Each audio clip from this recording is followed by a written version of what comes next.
développer cette affaire qu'on appelle la patience. Amen. Et justement, dans la jour, on dit que la patience est une vertu. Mais j'aimerais vous soumettre ce matin que la patience est beaucoup plus qu'une vertu simplement. Amen. En fait, ça fait partie du fruit du Saint-Esprit de Dieu. Je répète, pour les chrétiens, amen, la patience fait partie du fruit du Saint-Esprit de Dieu.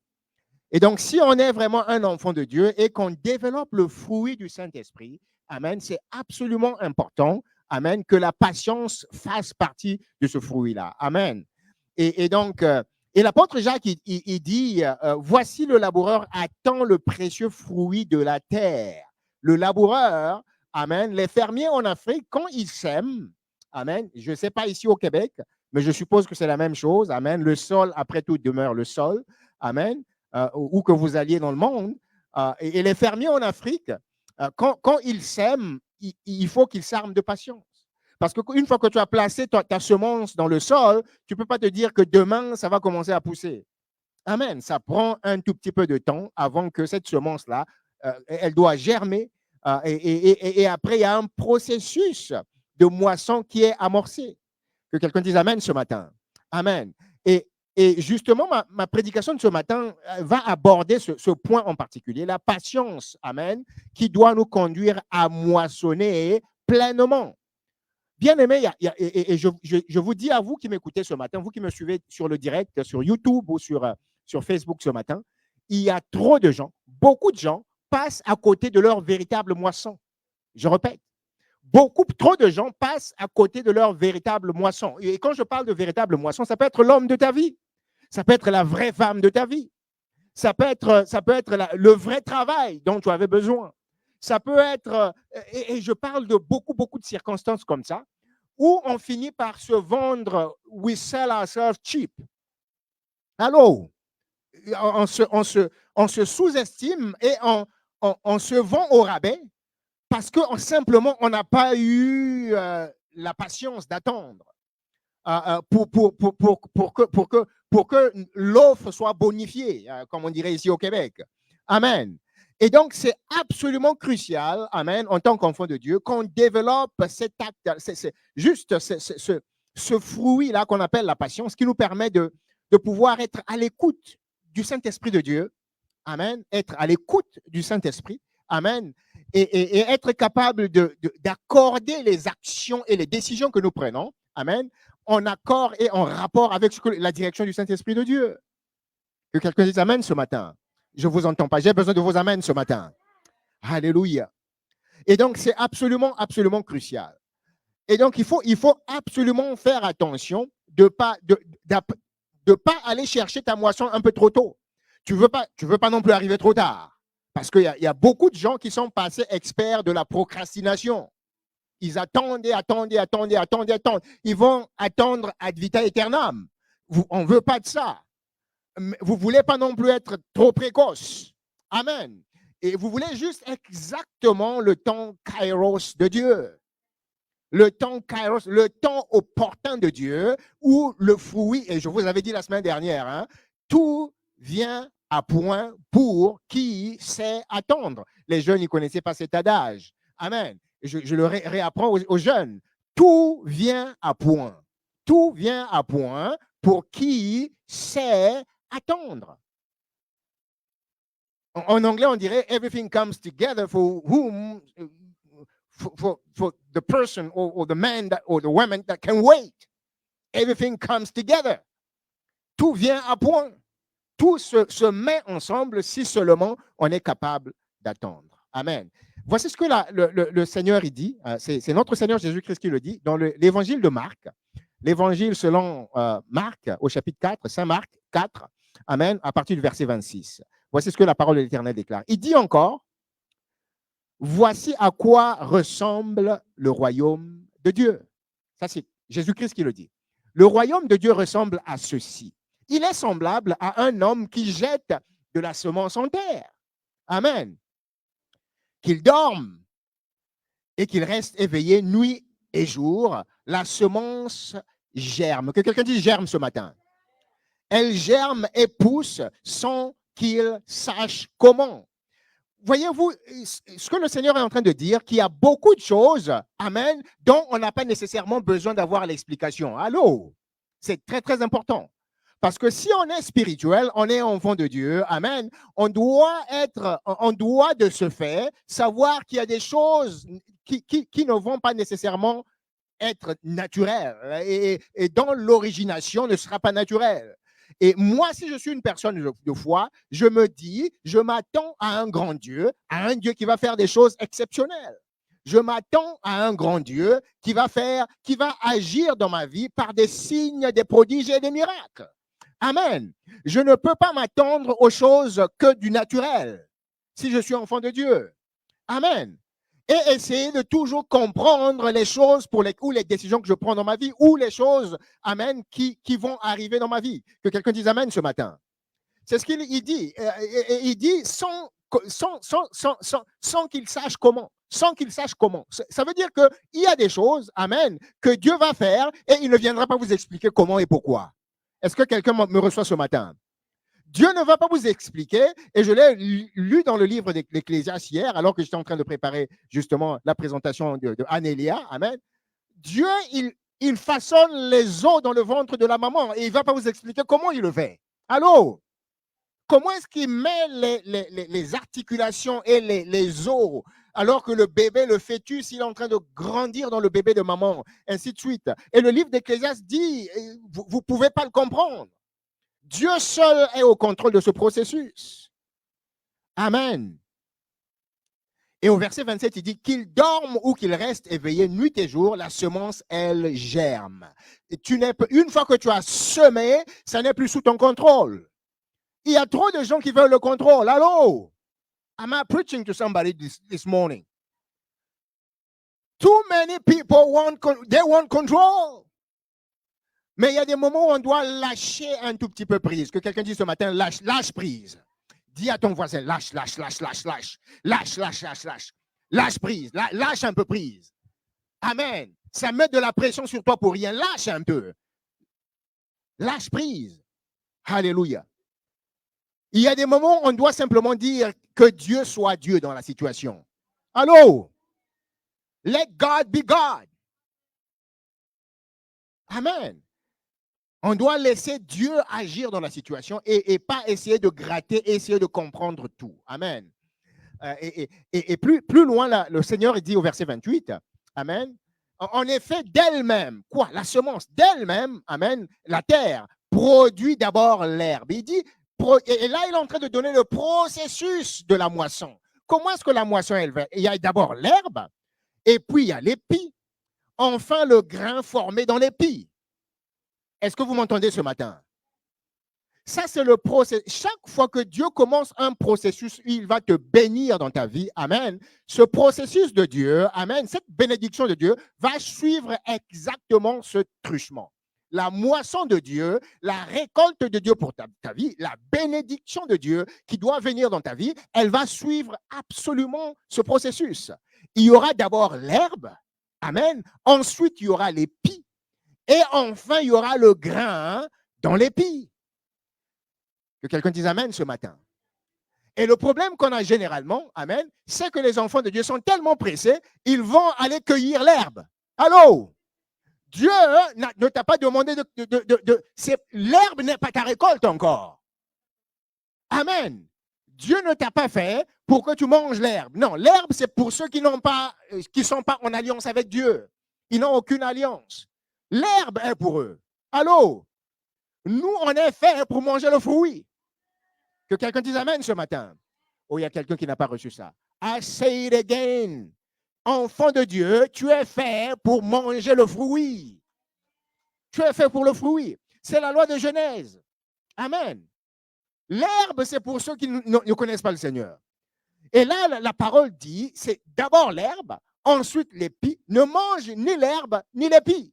Ce n'est pas encore ta moisson. Et je te soumets ce matin, vous qui me suivez ce matin, amen, faites attention quand la bénédiction est en train de venir dans ta vie. Faites attention quand il y a une récolte qui vient dans ta vie. Demande au Saint-Esprit, montre-moi. Holy Spirit, show me. Est-ce que ça, c'est l'épi? Est-ce que ça, c'est l'herbe? Ou c'est vraiment le fruit qui est déjà là? Que quelqu'un dise Amen ce matin. Oh, dites encore Amen. Alléluia. C'est absolument important d'aller chercher le fruit. Amen. Et non l'herbe ou l'épi. Amen. Et au verset 29, il finit, il dit ceci. Dès que le fruit est mûr, que quelqu'un dise mûr ce matin. Dites encore mûr. Dites encore mûr. Répétez encore mûr. Vous avez faim? Mûr. Dès que le fruit est mûr. Alléluia. On y met la fossile. Amen. Car le moment de la moisson est là. Car c'est la moisson. Car c'est le moment de la moisson. Car la moisson est arrivée. Donc, c'est absolument... Il y a quelqu'un qui... Écoutez-moi très bien ce matin. Dieu est en train de générer un processus dans ta vie. Il y a quelqu'un qui est dans cette salle ce matin. Dieu est dans un processus de te bénir. Et c'est peut-être un message pour toi ce matin. Dieu est en train de dire, fais attention, amen, ne mange pas l'herbe, ne touche pas l'épi, parce que la vraie chose va venir après. Ne te précipite pas, ne sois pas impatient, impatiente, sinon tu vas manger l'herbe ou tu vas manger l'épi. Dieu veut absolument que tu attendes la maturité du fruit, alléluia, pour que tu te réjouisses. Parce que Dieu veut que tu repartes de cette situation, que tu sortes de cette situation avec des gerbes. Amen. Ceux qui ont semé avec les pleurs, amen, on va les voir, amen, en train de célébrer avec les gerbes entre leurs mains. Que quelqu'un dise amen ce matin. Dites, je reçois. Oh, dites-le encore, je reçois. Alléluia. Je vais terminer mon message de ce matin, amen, avec deux exemples, amen, qui ne sont pas les bons exemples à suivre. Amen. J'ai parlé de la patience qui est absolument importante. Amen. Je vais prendre juste deux exemples. Amen. Ils sont très courts. Et avant juste que je prenne ces deux exemples, l'autre chose que j'aimerais souligner ce matin, amen, c'est essayer, pendant que nous sommes en train de patienter, nous travaillons avec patience. Amen. Et bien sûr, en prière. Amen. Alléluia. De ne pas être des... La patience ne signifie pas qu'on doit être aigri. C'est ce que je veux dire ce matin. Je répète. La patience ne signifie pas qu'on doit être en colère. La patience ne signifie pas qu'on doit être, on est totalement perdu. On est, non. Angoissé. Amen. La patience signifie garder, préserver la joie. Je répète. La patience signifie qu'on doit apprendre à préserver la joie même dans l'attente. Que quelqu'un dise amen ce matin. C'est absolument, absolument. Venez avec moi dans le livre de Genèse. Genèse 29, verset 20. Amen. Voici ce que la parole de Dieu dit. Genèse 29, 20. Amen. Je sais que Mercedes est en train de traduire pour nos sœurs là-bas. Je vais être un peu plus lent. Amen. Voici ce que la parole dit. Genèse 29, 20. Ainsi, Jacob servit 7 ans pour Rachel. Amen. Et voici ce que la parole dit. Ils lui parurent comme quelques jours parce qu'il l'aimait. Waouh, waouh, waouh, waouh. Je répète. Ainsi, Jacob patienta pendant 7 ans pour Rachel. Et ils lui parurent comme quelques jours. Pourquoi? Parce qu'il était passionné. Parce qu'il avait la joie. Imaginez-vous. Il avait tout fait pour marier la femme qu'il aimait. Amen. C'était Rachel. Et comble de malheur pour lui, le beau-père sorcier, amen, lui a glissé une autre fille dans le lit. Allô? Et finalement, il travaille 7 ans pour sa première femme. Amen. Et curieusement, à la fin de ça, amen, il vient et le beau-père lui dit, tu dois retravailler encore. Un autre 7 ans. Ça veut dire 14 ans, amen, il doit attendre pour avoir sa femme. Mais la parole de Dieu dit ceci, amen, ces 14 ans-là, les 7 années additionnelles pour lesquelles Jacob devait travailler pour Rachel, ils sont passés tellement vite. Tellement vite. Et quand on est passionné, là où il y a la passion, alléluia, on ne voit plus le temps passer. Oh, il y a quelqu'un qui... Je dis, hein, là où il y a la passion, il y a quelqu'un qui s'appelle Passion qui est dans la salle. Et je sais combien il a patienté, combien il a attendu. Alléluia. Mais il y a une chose extraordinaire. Là où il y a la passion, on ne voit plus le temps. le temps, il disparaît. Et c'est pour cette raison-là que quand nous sommes en patience, nous sommes en patience pour quelque chose, amen, notre patience doit absolument être dans la joie, dans la passion, et nos yeux fixés vers la chose qui est en train d'arriver. Que quelqu'un dise amen ce matin. La maman qui porte un bébé, elle n'est pas impatiente parce qu'elle sait ce qui va arriver plus tard. Et donc, tout son focus est sur le bébé qui va venir. Que quelqu'un dise amen ce matin. C'est là où est son focus. C'est sa joie, la joie qui va venir de l'enfant, du bébé, qu'elle va devoir porter. Que quelqu'un dise amen ce matin. Alléluia. Deux rois. Il y a eu deux rois, amen. Le roi Saül et le roi Joas. Le roi Saül, vous le connaissez, c'était le tout premier roi d'Israël, amen. Et un peu plus tard, il y a eu d'autres rois en Israël. Et un de ces rois-là, c'était un mauvais roi qui s'appelait Joas. Amen. Et malgré le fait qu'il était mauvais, quand le prophète Élisée était sur le point de mourir, il est quand même venu se prosterner devant ce prophète et lui a demandé de l'aider, d'aider le royaume, amen, Israël à avoir la victoire. Amen. Mais ces deux rois, Saül et Joas, ont brillé par l'impatience. Et le résultat a été que Samuel, il a mis la peur des hommes. Et ce que j'aimerais vous soumettre ce matin, bien-aimés, pour terminer, amen, c'est que la plupart des temps, nous sommes impatients parce que nous regardons les circonstances. Oh, il y a quelqu'un, que quelqu'un le reçoive ce matin. Très, très souvent, ce sont les circonstances autour de nous qui nous emmènent vers l'impatience. Amen. Et là, on est plus spirituel. Là, on croit plus Dieu et on regarde simplement, on sort de la dimension spirituelle. On est maintenant fixé par la situation qui nous entoure. Vous avez vu le témoignage de Christian ce matin. Il voyait juste les circonstances autour de sa vie. Le loyer doit être payé. La famille au pays. Il y a ci, il y a ça, il y a ça. Et là, le focus est maintenant que sur ça. Amen. Et ça va nous emmener à prendre des décisions immatures. Des décisions, amen, qui ne sont pas nécessairement couvertes et dirigées par le Saint-Esprit de Dieu. Amen. Et généralement, ce sont des mauvaises décisions parce qu'on va les prendre soit sous la peur ou sous la contrainte ou sous les circonstances qui nous entourent. Est-ce que les jeunes m'entendent ce matin? C'est pour cette raison-là que c'est absolument, absolument important, amen, de faire attention, de ne pas prendre les décisions sur la base, amen, des circonstances qui sont autour de nos vies. Amen. L'ennemi est passé expert, amen, à utiliser les circonstances. Je répète. L'ennemi, Satan est expert. Et généralement, il va agiter plein de choses autour de ta vie pour t'effrayer.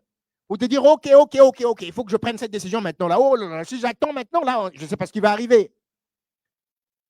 Et le problème, c'est qu'il est en train de te pousser à la faute. Et je répète, généralement, quand on répond aux circonstances et à la pression, amen, ça veut dire que l'ennemi est en train... Toutes les décisions qui viennent de Dieu sont prises dans la quiétude, avec la paix. Je répète, quand une décision vient de Dieu, amen, elle est toujours dirigée et guidée par la paix.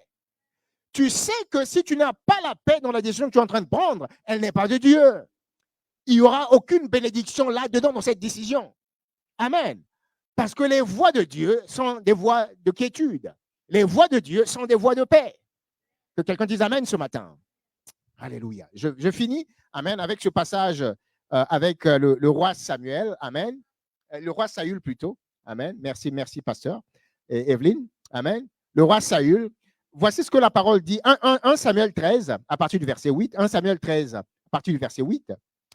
La parole dit ceci. Saül attendit 7 jours conformément au délai fixé par Samuel. Saül attendit 7 jours conformément au délai fixé par le prophète Samuel. Mais celui-ci n'arrivait pas à Gilgal et le peuple se dispersait loin de Saül. Et le peuple se dispersait loin de Saül. Et le peuple se dispersait loin de Saül. Il y a un point de pression. Amen. Saül était OK. Il a attendu 7 jours. Et ce prophète, cet homme de Dieu, lui a fait c'est lui qui l'a littéralement conduit par la main pour le mettre dans la royauté d'Israël. Amen. Il a rencontré, et sans qu'il le sache, Dieu avait déjà parlé au prophète Samuel, et il a fait monter en haut lieu, lui a servi un repas. Amen. Et le lendemain, il lui a donné toute la prophétie sur les choses qu'il allait rencontrer. Alléluia. Pour aller jusqu'au lieu où il va être élevé. Et mot pour mot, fait pour fait, il a tout rencontré sur le chemin. Jusqu'à ce qu'il arrive au lieu où à Gilgal, où le prophète Samuel lui avait dit d'attendre qu'il vienne pour qu'il offre le sacrifice. Amen. Et là, curieusement, ce roi Saül qui a vu toutes les choses de ses propres yeux, tout ce que le prophète lui avait dit, s'est réalisé le même jour. Amen. Et il arrive ici, simplement, il est sous pression. Sous pression parce qu'il voit, il se dit, bon, mais pour offrir le sacrifice, il faut que le peuple soit autour, il faut que tout le monde soit là. Maintenant, je vois le peuple, il est fatigué, on a attendu 7 jours, et là, le peuple commence à partir. Pression, circonstances, viennent maintenant entourer Saül. Et là, l'ennemi le pousse à la faute. Que quelqu'un dise amen ce matin. Saül dit alors, amenez-moi les victimes destinées à l'Holocauste et au sacrifice de communion. Amen. Et il offrit l'Holocauste. Et la parole dit ici au verset 10, il finissait d'offrir l'Holocauste lorsque Samuel arriva. Juste imaginez-vous ce que l'impatience peut faire dans la vie d'une personne. Tu viens juste de prendre la pire décision de ta vie et immédiatement la solution arrive. Et on voit bien comment l'ennemi a joué dans la vie de Saül et l'a poussé à la faute. Juste au moment où il finit d'offrir l'Holocauste, là, le sacrificateur arrive. Saül n'était pas sacrificateur. C'est par la grâce et l'onction qui était sur le prophète Samuel, amen, qu'il a été érigé roi prophète. Il a été élevé à l'office du prophète, simplement par adoption par le prophète Samuel, qu'il a envoyé vers la compagnie des prophètes, et il s'est mis à prophétiser. Parce qu'il fallait que les rois d'Israël soient des rois prophètes, des rois qui pouvaient voir. Et il a eu cette grâce-là par le truchement du prophète Samuel. Mais il n'a jamais été sacrificateur, nulle part. Et là, il s'est érigé, lui tout seul, il s'est adoubé sacrificateur. Allô? Il y a un roi en Angleterre qui je ne sais pas pour quelle raison, il s'est couronné lui-même. Parce que personne ne pouvait le couronner. Je crois que c'était le roi Charles, je ne sais pas si c'est Charles Quint ou je ne sais pas, en tout cas, un des rois d'Angleterre. Amen. Simplement parce qu'il avait pris la mauvaise décision. Et en ce temps-là, c'était l'Église catholique qui couronnait tous les rois. Toutes les têtes couronnées devaient passer par le pape. Et c'est le pape qui soit venait couronner ou il envoyait un cardinal pour couronner ses têtes. Amen. L'Église est partie de loin. Et ce roi en particulier, le pape lui avait interdit d'épouser une femme. Et là, il s'est dit, ben, non seulement je vais créer ma propre religion, amen, mais je vais me poser moi-même la couronne. Et il s'est couronné lui-même. Que quelqu'un dise amen ce matin. Et donc, on voit ici comment Saül s'est mis dans ce qui n'était pas, l'office qui n'était pas le sien. Il n'était pas sacrificateur, il n'avait pas le droit de le faire. Et vous savez ce qui est arrivé, amen. Voici ce que la parole de Dieu dit au verset 11, amen. Samuel dit, qu'as-tu fait, Saül? Qu'as-tu fait? What did you do? Qu'est-ce que tu as fait? Qu'as-tu fait, Saül? Et là, il répondit, amen, lorsque j'ai vu le peuple qui se dispersait loin de moi et que tu n'arrivais pas dans les délais fixés, quelques minutes, quelques secondes. Et ça fait toute la différence. Je répète, quelques minutes, quelques secondes. Et ça peut faire toute la différence. Il dit que tu n'arrivais pas dans les délais fixés et que les Philistins étaient rassemblés à Michmash. Et donc, tout ça, c'est des éléments de pression là. L'ennemi qui est en train d'agiter plein de choses, amen, autour de Saül pour le pousser à faire la faute de sa vie. Je vois le peuple en train de se disperser. Je vois les ennemis qui sont en train de se préparer pour le combat. J'ai la pression et je prends une décision. Et je la prends exactement au mauvais. Non seulement c'est la mauvaise décision, mais je la prends au mauvais moment. Mauvaise décision au mauvais temps. Alléluia. Alléluia. La parole dit ceci, c'est alors que je me suis fait violence, amen, et que j'ai offert l'Holocauste. Et Samuel lui dit, amen, Samuel dit ceci à Saül, tu t'es comporté de façon stupide. Et ça, c'est vraiment de la stupidité un tout petit peu. Amen. Il dit, tu t'es comporté de façon stupide. Tu n'as pas respecté le commandement de l'Éternel, ton Dieu, que l'Éternel, ton Dieu, t'avait donné. L'Éternel aurait affermi pour toujours ton règne sur Israël. Imaginez-vous, ce roi est en train de perdre son royaume simplement par impatience. Il dit, l'Éternel aurait affermi pour toujours ton règne sur Israël, mais maintenant, ton règne ne durera pas. Pourquoi? Parce qu'il a été impatient. Amen. Et il s'est érigé, il s'est mis dans l'office qui n'était pas le sien. Il s'est érigé en sacrificateur. Waouh, waouh, waouh, waouh. Waouh. Alléluia. La patience, l'obéissance, qui sont des choses tellement, tellement importantes dans la vie des enfants de Dieu. Et nous, en tant que bien-aimés de cette Église, nous voulons absolument, absolument pas passer à côté de l'obéissance. 2 Rois, chapitre 13. 2 Rois 13, à partir du 16e verset. 2 Rois 16, à partir du verset 13 plutôt, chapitre 13, à partir du verset 16. Voici ce que la parole de l'Éternel déclare. Puis Élisée dit au roi, et ça c'est l'histoire du roi Joas. Le roi Joas, il implore le prophète de Dieu, Élisée, amen, à faire quelque chose pour Israël. Et là, Élisée est sur le point de mourir. Il est sur son lit de mort pratiquement. Et il vient le voir et Élisée lui dit, je vais te donner la victoire. Je vais donner la victoire à Israël. Et ce que je vais faire, c'est que je vais le faire prophétiquement. Voyez-vous, il y a beaucoup de choses qu'on ne comprend pas, mais ça peut être des actes prophétiques. Je répète, il y a beaucoup, beaucoup de choses qu'en tant que chrétien, on n'est pas obligé de comprendre. Il y a des langages prophétiques qui ferment des choses. Et pour les comprendre, il faut les ouvrir prophétiquement. Amen. Et on voit ici comment est-ce que le prophète Élisée est en train de... Il dit, OK, je suis sur le lit, je suis en train d'aller vers le Seigneur, je suis en train de mourir, mais je vais te donner la victoire. Ce que je vais faire, c'est que je vais ouvrir une fenêtre. Et là, on parle d'une fenêtre spirituelle. Amen.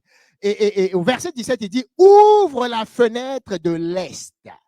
Les bien-aimés de ACC, vous avez eu le cours sur l'interprétation des rêves et des visions. Amen. Et il parle ici de la fenêtre de l'Est. Amen. Ouvre la fenêtre à l'Est. Amen. Et la parole de Dieu dit, et il l'ouvre. Pourquoi est-ce qu'il parlait de la fenêtre de l'Est? Amen. Et c'est parce que l'Est, c'est de là où le soleil se lève. Amen. Il faut éliminer l'ennemi avant qu'il se lève.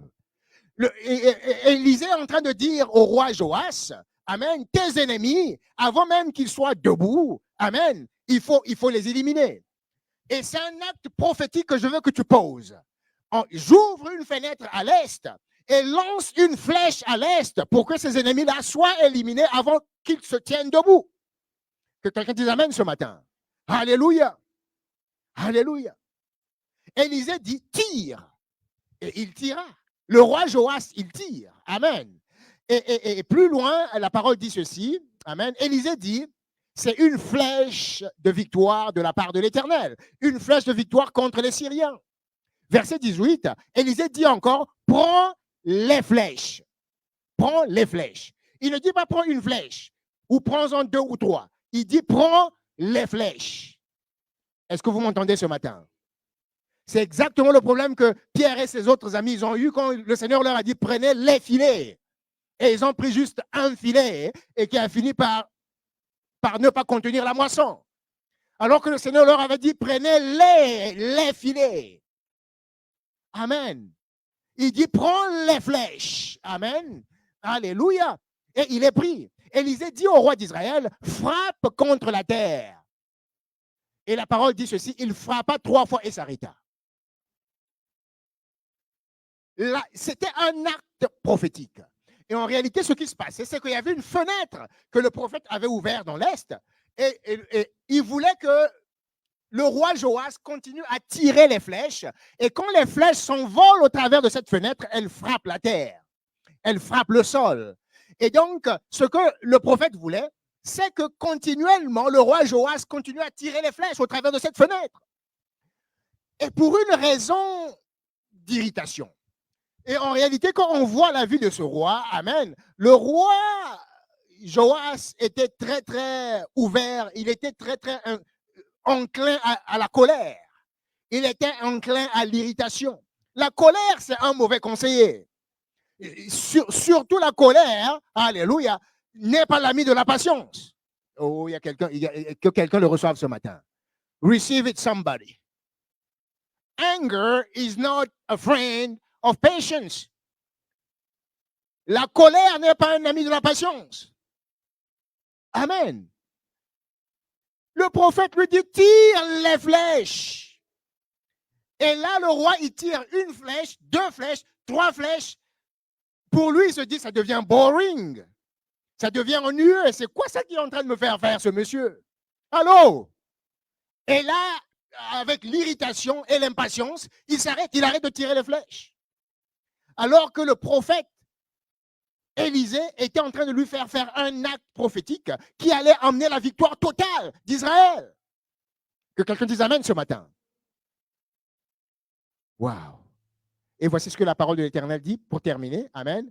Élisée dit au roi d'Israël, amen.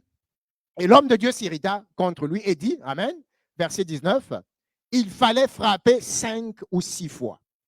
Alors tu aurais battu les Syriens jusqu'à leur extermination. Désormais, tu ne les battras que 3 fois.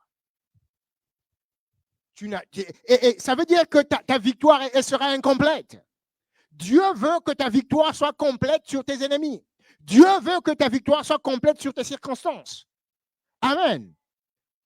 Mais est-ce que tu es capable de patienter et d'aller jusqu'au bout? Amen. Et de recevoir le fruit et non pas l'herbe et non pas l'épi. Amen. La patience est ce qui va faire la différence dans ta vie. Est-ce que vous êtes bénis ce matin? Vous avez reçu ce matin? Vous avez reçu ce matin? Amen, amen, amen. Alléluia. On va se lever. Amen. On va se lever.